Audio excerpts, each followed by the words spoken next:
हकीकत है। आज हमारे बिजनेशन टीवी वीडियो पॉडकास्ट पे एक विश्व प्रसिद्ध ज्योतिषाचार्य प्रदीप कुमार शर्मा जी जुड़े हैं। बहुत बहुत स्वागत है प्रदीप जी आपका इस बिजनेशन टीवी के वीडियो पॉडकास्ट पे। जी कुछ शब्द आपके प्रेजेंस में, प्रदीप जी कुछ शब्द आपके प्रेजेंस में इधर आज द्वारा मदद कर सकता है और व्यक्तियों की कैसे मदद कर सकता है ज्योतिष, जैसे आप एक ज्योतिष आप कैसे मदद कर पा रहे हैं और लोग।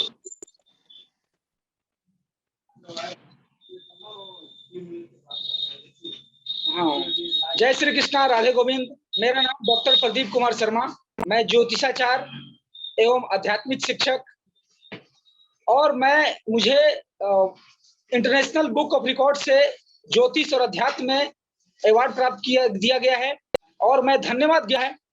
और मुझे अध्यात्म और ज्योतिष के लिए और भी बहुत सारे अवार्ड मिले हुए हैं। मैं शुक्रगुजार हूँ ग्लोबल आइकन अवार्ड का।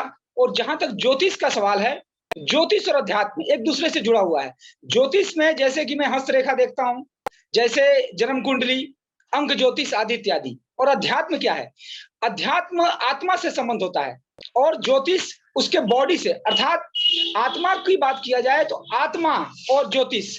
आत्मा का मतलब है, आत्मा यानी कि आत्मा से संबंध है और ज्योतिष है शरीर से। जिस प्रकार सूर्य का प्रकाश पड़ता है उस प्रकार सारे ग्रहों का पड़ता है, लेकिन और ग्रह दिखाई नहीं देते हैं, इसीलिए हम क्या समझते हैं कि उसका प्रकाश नहीं पड़ रहा है। उसी प्रकार शनि, राहु, केतु जितने भी ग्रह हैं वो सारे का प्रकाश पड़ता है। जी जी प्रदीप जी, जब हम आगे बढ़ते हैं, जैसे आपने बताया आप ज्योतिष हैं, तो आप इसमें मैं कहूंगा आप मेरा हाथ देखिए और मुझे गुण अवगुण के बारे में बताइए और कुछ बातें बताइए जिससे मैं ध्यान रख के आगे की जिंदगी में आगे बढ़ सकूं। तो मैं आपको कौन सा हाथ दिखाऊंगा इसमें? बहुत अच्छी बात। हस्तरेखा को आप जहां तक अभी बताना चाहते हैं, दोनों हाथों को आप ऐसे करें। जी सर, एक सेकंड, मैं माइक थोड़ा सा साइड पे कर लूं। जी हाँ, आपका जैसे मैं हाथ देख पा रहा हूँ, एक सेकंड।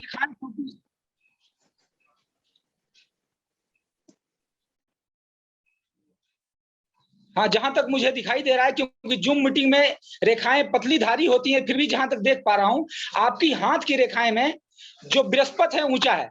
अब बृहस्पति जो ऊंचा होता है इसका अर्थ होता है प्रेम का सूचक, अर्थात आपका कोई भी काम आप प्रेम से करा सकते हैं किसी से। अगर अब इसमें आते हैं ज्योतिष में, एक जो बृहस्पति जो पर्वत होता है उसमें कमी आती है तो लोगों का तलाक होता है, यहाँ तक कि लोग घर से भाग जाते हैं। अब उसके उपाय हम लोग बताते हैं। ज्योतिष क्या करता है? ज्योतिष एक छतरी देता है, एक छाता। जिस प्रकार से हम छाता लेते हैं तो धूप नहीं लगता है, बारिश नहीं होती है, तो ज्योतिष एक छाता देता है। जो हम अंगूठी पहनते हैं वो क्या है? छाता है, यानी कि जो ग्रहों का प्रकाश पड़ेगा उस अंगूठी में पड़ेगा। अगर हम ये जो ऊर्जा शक्ति है, जैसे हम राम नाम जपते हैं, ओम नमः शिवाय जपते हैं, तो ओम नमः शिवाय क्या है? ऊर्जा है। जैसे बोलते हैं 101 बार ओम नमः शिवाय जपो। ओम नमः शिवाय जपने से क्या होता है कि ऊर्जा का प्रकाश, नेगेटिव ऊर्जा बाहर जल जाती है और पॉजिटिव अंदर आता है। इसीलिए हम कहते हैं कि एक ऊर्जा का सिद्धांत है। जैसे हम किसी का हस्तरेखा देखते हैं तो हस्तरेखा के साथ साथ ऊर्जा को भी चेक करते हैं। ऊर्जा को चेक करने का तरीका ऐसे होता है। उससे मैं पूछता हूँ, आप ओम नमः शिवाय 3 बार बोलिए कृपया। आपसे ओम नमः शिवाय, ओम नमः शिवाय, ओम नमः शिवाय। बहुत धन्यवाद आपका। मैं ऊर्जा चेक करता हूं। मैं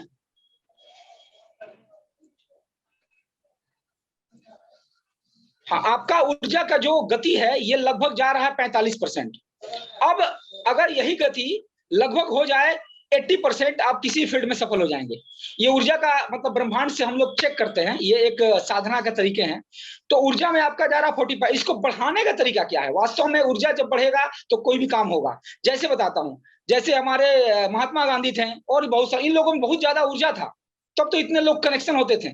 तो अब इसका उपाय है कि ओम नमः शिवाय का जाप करें, जो भी आपका इष्ट देव है। अब 1001 बार करें, जितना करेंगे उतना ऊर्जा मिलेगा। जी। जैसे एक बात और है, जो भगत सिंह थे उनमें उतना ऊर्जा था, सारे नवयुवक उनके पास थे। ऐसे ऐसे सुभाष चंद्र बोस आदि इत्यादि ऐसे ऐसे बहुत सारे, चाहे जो भी हो, तो ऊर्जा का सारा ये प्रकृति ऊर्जा से बना हुआ है, हमारा शरीर भी ऊर्जा से बना हुआ है। हाँ जी जी। तो सर प्रदीप जी, बहुत बार ऐसे होता है कि आदमी काम कर रहा होता है पर उसका उतना एनर्जी लेवल नहीं होता। जैसे आपने ओम नमः शिवाय करके बताया, तो उसको आपने मेजर करके भी बताया एनर्जी लेवल को कैसे आप देख पाते हैं, तो उसको कैसे बढ़ा सकता है? जैसे आपने मुझे बताया मेरी एनर्जी 45 प्रतिशत है, तो वो उस चीज को कैसे बढ़ावा दे सकते हैं? हाँ जी, उसको बढ़ाने के बहुत सारे तरीके हैं। जैसे मैं श्रीमद् भागवत कथा करता हूँ, शिव पुराण कथा करता हूँ, देवी भागवत कथा करता हूँ। ये जो कथाएं हैं, कथाओं का जो एनर्जी आता है, उससे उससे उसका ऊर्जा बढ़ता है। या फिर वो व्यक्तिगत, जैसे कि हमारे देवी भागवत में क्या कहा गया है, 14 करोड़ बार अगर आप भगवान का नाम ले लेते हैं, चाहे ओम नमः शिवाय हो, चाहे जो भी हो, राम राम हो, तो जो चाहेंगे वो मिलेगा। 2 करोड़ के बाद आपके पूर्व जन्मों के पाप नष्ट होते हैं। 8 करोड़ के बाद जितनी भी लक्ष्मी प्राप्त करना चाहे उतना करें। जैसे कि नाम लेने का तरीका चाहे जो भी हो, ओम नमः भागवते वासुदेवाय नमः, ओम नमः शिवाय, जो भी मंत्र आपको ज्यादा पसंद है, जो आपके इष्ट देव हैं। जब इष्ट देव अलग अलग होते हैं, किसी के राम होते हैं, किसी के कृष्ण होते हैं, किसी के बाहु गुरु होते हैं, किसी के जो भी रिलीजन में है, तो उस तरीके से वो जाप करेगा तो उसको एनर्जी मिलेगा। या फिर श्रीमद् भागवत कथा सुने या शिव पुराण सुने, जो उसका पसंद है वो सुने उस अपने हिसाब से, तो उसका ऊर्जा लेवल बढ़ेगा। ऊर्जा लेवल बढ़ाने के लिए ही हम ओम नमः शिवाय का जाप करते हैं, यह तरीका है। ठीक है। तो प्रदीप जी, जैसे आज हमारे साथ काफी लोग जुड़े होंगे इस पॉडकास्ट को, जो देख भी रहे होंगे, और सपोजिंगली जैसे किसी का, जैसे हमने बहुत बार सुना है, जैसे आम जनता को जितनी नॉलेज होती है उस हिसाब से यही पता होता है उनको कि उनका शनि भारी है, तो उसमें कोई उपाय दीजिए, क्योंकि ये बहुत जनरल सी टर्म है जो आम जनता को भी पता होती है, जिसमें कोई कहते हैं इनका शनि भारी है, तो उसका कोई उपाय बताएं जो लोगों के इस्तेमाल में आ सके। हाँ, बहुत अच्छी बात कहा कि आपने, जैसे शनि भारी है। अब शनि जिसके ऊपर है, अब शनि देवता ऐसे हैं, बहुत सारे तरीके हैं शनि देवता को खुश करने के लिए। यहाँ तक कि शनि देवता देवताओं को भी नहीं छोड़े हैं, जहां तक अपने ग्रंथों में लिखा हुआ है, शनि देवता देवताओं के ऊपर भी भारी पड़ गए हैं। अब शनि जब होता है तो क्या क्या नुकसान होता है। जैसे शनि अगर आपके ऊपर है, सारे आपके बिजनेस खराब हो जाएंगे, आपकी लक्ष्मी चली जाएगी, यहाँ तक कि आपको एक्सीडेंट भी हो सकता है। अगर आपके जो आप कार गाड़ी लोहे का सामान खरीदे उसका भी नुकसान हो सकता है। अब शनि अगर आ गया तो उपाय क्या है, जिसके पहले मैंने कहा, ऊर्जा शक्ति। दूसरी बात, ऐसे शनि के बहुत सारे मंत्र हैं, ओम शम शनिश्चराय नमः एक मंत्र हो गया, अंगूठी आता है उसको आप पहन सकते हैं, रिंग्स आते हैं। उसके बाद आप शनि के ऊपर तेल डाल सकते हैं, या सबसे अच्छा कहते हैं ना, 100 बात की एक बात, आप श्रीमद् भागवत कथा सुनते हैं तो शनि का सारे रोग दुख दूर हो जाते हैं। वो मैंने पहले बताया है कि एक ज्योतिषाचार या एक कथावाचक क्या करता है कि वो एक छाता प्रदान करता है, और छाता से उसके ऊपर सारा प्रभाव उस छाता के ऊपर पड़ता है। वो छाता क्या है, वो छाता ऊर्जा लेवल मान सकते हैं, रिंग्स मान सकते हैं, रत्न मान सकते हैं, आदि इत्यादि मान सकते हैं, कथा मान सकते हैं। तो इस प्रकार शनि से हम बचाव कर सकते हैं। ठीक है। मैं ऐसा प्रदीप जी एक बार आपसे दोबारा पूछना चाहूंगा, इसमें मुझे बहुत ज्यादा क्लैरिटी नहीं हुई, जैसे आपने पहले बताया, जैसे आपने बताया हाथ देख के आप कुछ बताएंगे, तो इसमें अगर दोबारा अगर आप देख सकें, अगर आपको क्लियर दिख रहा हो तो अपने एंड से। हाँ, आपका कुछ दिखाई दे रहा है, जैसे कि आपके हाँ दिखाई दे रहा है, जैसे आपका जो हाथ है, इस हाथ के जो हृदय रेखा है, ये रेखा आधे पे रुकी हुई है। इसका अर्थ है आधे पे रुका हुआ, इसका अर्थ है कि आपका हृदय कहीं ना कहीं कमजोर पड़ रहा है। दूसरी बात, आपका मैं देख पा रहा हूं, थोड़ा सा एक बार और दिखाएं। आपका मैं देख पा रहा हूं जैसे जीवन रेखा और मस्तिष्क रेखा दोनों अलग अलग है। इससे थोड़ा सा हाथ हटाएं। इससे यह है कि आपको लगन मेहनत कम है, अर्थात आपको कुछ चीजें सीखने का इंटरेस्ट है, लेकिन अगर 100% इंटरेस्ट है तो आपको 50% है। 100 होना चाहिए लेकिन आपको 50 है। तो इससे क्या है, सीखने की इंटरेस्ट कम।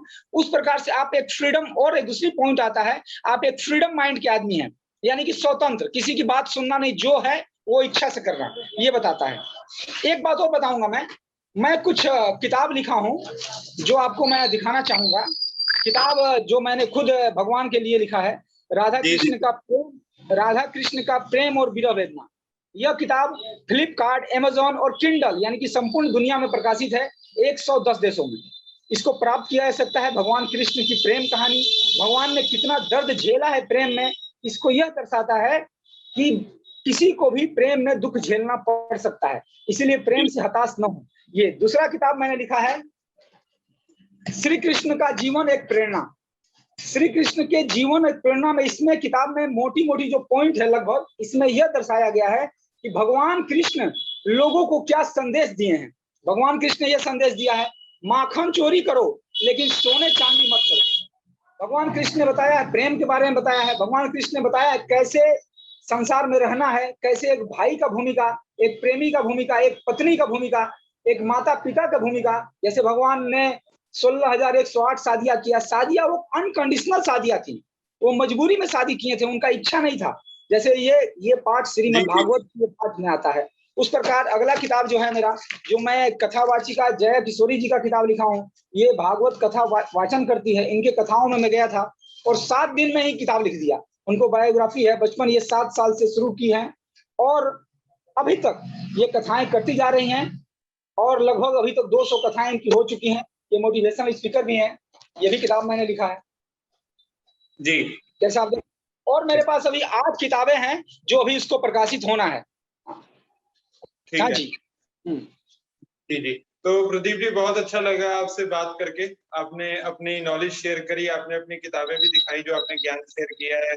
आपकी किताबें, मैं कहूंगा अपने दर्शकों से भी कि वो आपकी किताबें जरूर देखें, Amazon फ्लिपकार्ट के माध्यम के थ्रू वो उस किताबें जरूर देखें और जो भी ज्ञान प्राप्त किया है इस पॉडकास्ट के थ्रू वो अपने निजी जिंदगी में जरूर उसका इस्तेमाल किया जाए। एक बात और बताना चाहूंगा, मुझे सुनील शेट्टी जी का अवार्ड मिलने वाला है।